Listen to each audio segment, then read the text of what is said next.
ప్రతి మెట్టులో నీ విశ్వాసాన్ని ఎలా వ్యక్తం చేస్తున్నావో ఆ విశ్వాసం వ్యక్తమవుతూ ఉంటుంది. కఠిన పరిస్థితుల్లోనే విశ్వాసం వ్యక్తమయ్యేది. అన్ని సజావుగా సాగుతున్నప్పుడు నువ్వు ప్రభువుని సేవించటం విశ్వాసం ఎలా అవుతుంది?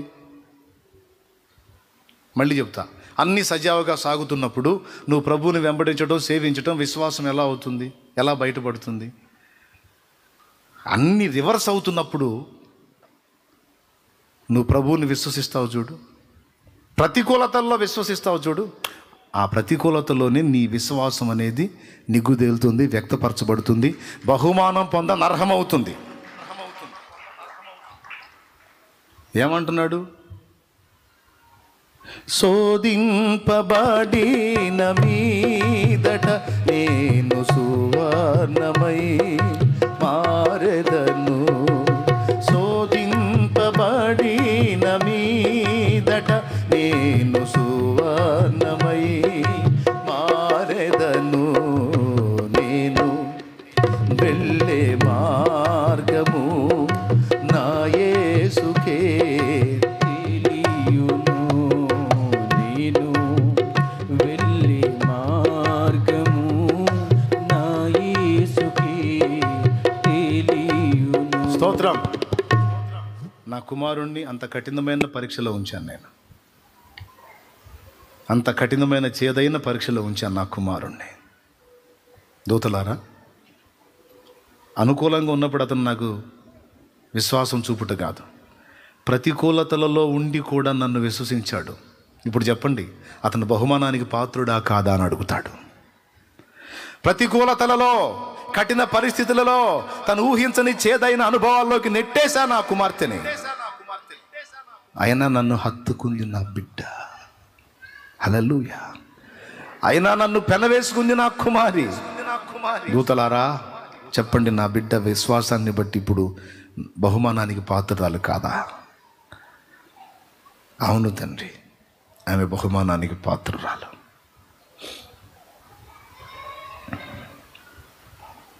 ఎక్కడ వెళ్ళడైతే? అనుకూలతలలోనా ప్రతికూలతలలోనా?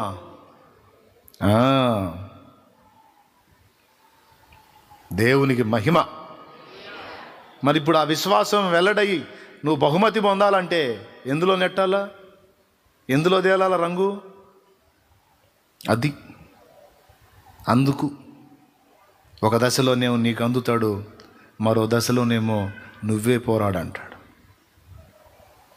ప్రార్థన చేస్తున్నా, నువ్వు పోరాడమని చెయ్యి ప్రభువా. ప్రార్థన చేస్తున్నా, నువ్వే పోరాడు ప్రభువా. నేనే పోరాడి నువ్వు బహుమానం తీసుకుంటా.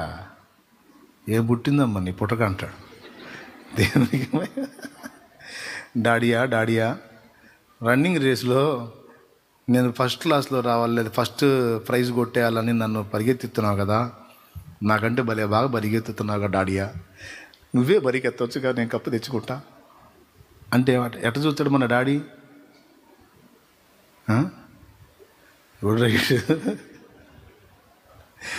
నేను నీకు అనుభవాలు నేర్పుతా, అక్కడ రన్నింగ్ పోటీలో నేను నీకుండను, ప్రత్యర్థులే ఉంటారు. హలో, నేర్చుకునే ట్రైనింగ్లో మాత్రమే నేను నీకు తోడుంటా.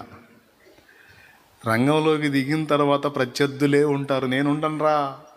నేను పక్క నుండి చూడటమే. అక్కడక్కడ రే బాయ్ శబ్బాష్ చలో పరిగెత్తు అని చెప్పటమే మన పని. పరిగెత్తి ముందుకు పడతావో వెనక్కి పడతావో, ఏమవుతావో, గెలుస్తావో ఓడిపోతావో చూస్తా ఉంటా, ప్రోత్సహిస్తా, అవసరమైతే చేతులుపుతా. అంతేగాని నేను లోపలికి వచ్చి నువ్వు పక్కకు పోరా నేను పరిగెత్తుతాను అనేదిలే. నేను పరిగెత్తి నువ్వు బహుమానం తెచ్చేది ఏంద్రా?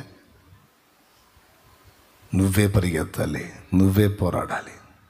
ఆ అవగాహన కల్పించేంతవరకు నేను నీతో ఉంటా. తర్వాత నీ ప్రత్యర్థుల మధ్యలోకి దించుతా నిన్ను. ఇప్పుడు నీ ప్రత్యర్థులు ఎవరు? లోకాశలు, శరీరాశ, నేత్రాశ, జీవపుడంబం, భోగేచ్ఛలు, కామేచ్ఛలు, పాపేచ్ఛలు, ప్రలోభాలు, అన్ని అగచాట్లు, హింసలు, నిందలు, అవమానాలు, వ్యతిరేకతలు, ప్రతికూలతలు. నీ ప్రత్యర్థులు దయ్యాలు.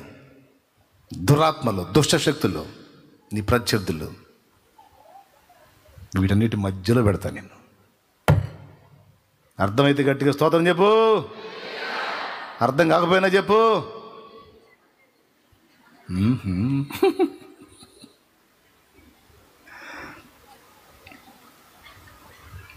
అందుకే మరి ఇట్లా బలపరిచే దేవుడు.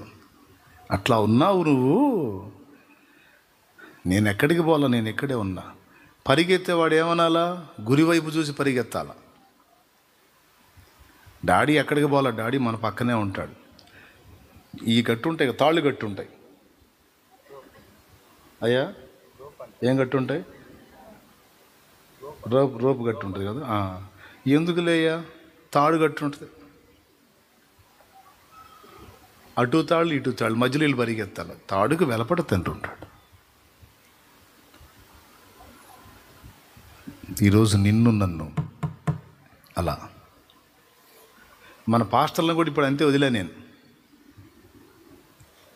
విజయన్న ఉందా ఇంకా? స్తోత్రం.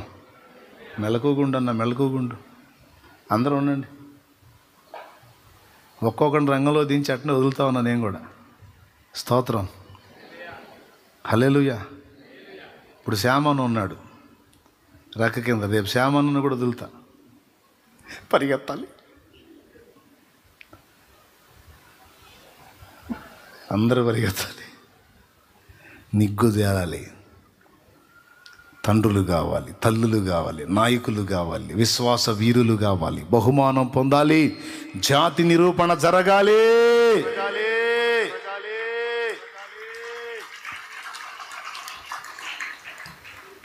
బబులోన్లో ఉంచాడు భక్తులను తీసుకెళ్ళి.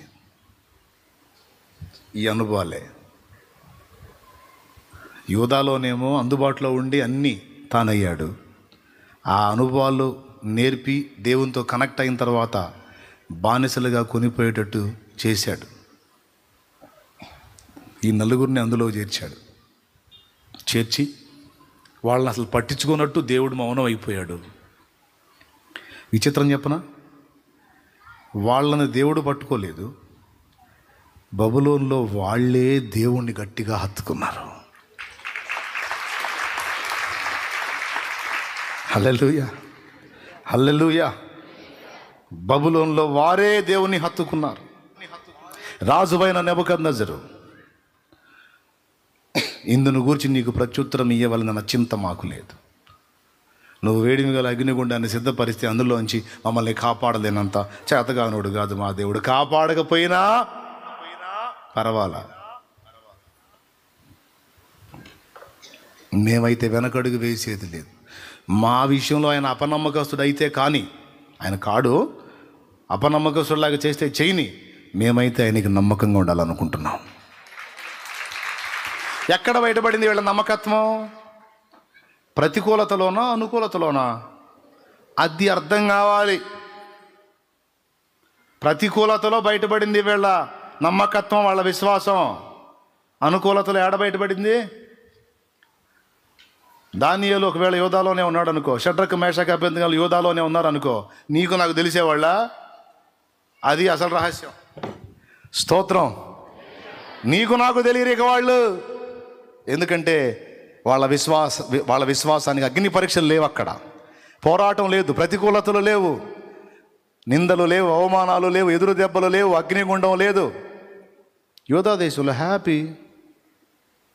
ఒక దానియేలు నీకెట్ట పరిచయం అవుతాడు? ఒక షడ్రకు మేషకు అభ్యర్థిగోలు నీకు ఎలా పరిచయం అవుతారు? వాళ్ళని దేవుడు ఘనపరచాలనుకున్నాడు. కొట్టు చప్పట్లో. స్టార్టింగ్ ఏమని మనం ఎత్తుకున్నాం? భక్తులకు బబులోను అవసరమా? భక్తులు బబులోనికి ఎందుకు? అది ఎందుకంటే ఎందుకు మీరే ఆలోచించుకోండి. ఈ నలుగురు అక్కడికి వెళ్ళకపోతే మనకు తెలిసేవారా? వాళ్ళ నుండి పాఠాలు ఏమన్నా మనం పొందేవాళ్ళమా? వాళ్ళు మనకు తెలియాలంటే యోధాలో ఉంటే తెలియరు. సో వాళ్ళని ఎందుకు తెలిసి బానిసలుగా ఇబ్బందులకు, నిందలకు, అవమానాలకు, అగ్నికి అప్పచెప్పాడు?